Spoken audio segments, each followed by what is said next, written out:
আসলে ঘটনাটা কি আমি সঠিক তাও কইতে পারবো না, কিন্তু হুজুরে আমার আরো কয়েকদিন বলছে যে আপা আপনার ছেলেটারে আমার বাসায় যাইতে বললেন, ওর সাথে আমার জরুরি কিছু কথা আছে।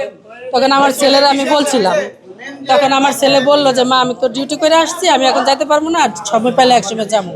কিন্তু আজকে হঠাৎ কি মনে করে আমার ছেলেরা আবার খবর দিল না কি বলতে পারি না, হঠাৎ আমার বাসায় খবর গেল আমার ছেলেরা বাসায় আটকে রাখছে।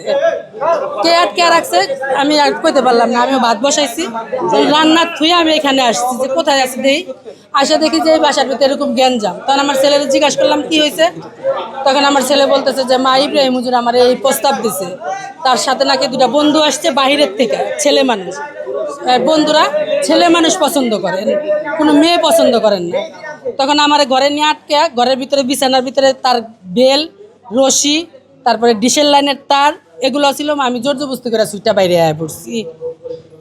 এই আর কি, হ্যাঁ ছেলে ভিতরে আছে।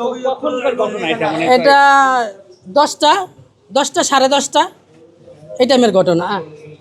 কিন্তু এই পর্যন্ত যে মিথ্যা না সত্য সে তো নিচেও এসে একবার প্রমাণ করলো না যা পাই জিনিসটা মিথ্যা নাহলে সত্য। সে তো গড়তালা মাইরা বসে রয়েছে। সে একটা ছেলে মানুষ এই কাজ করতে পারে, সে যে আরো কিছু করে নাই তার প্রমাণটা কি? তিনি মাদ্রাসা পোলাপাইন পড়ায়, ছোট ছোট বাচ্চা করে পড়ায়। এতিমখানায় যেখানে আছে উনি ছোট ছোট বাচ্চাদেরকে পড়ায়, আরবি পড়ার শিক্ষা দেন।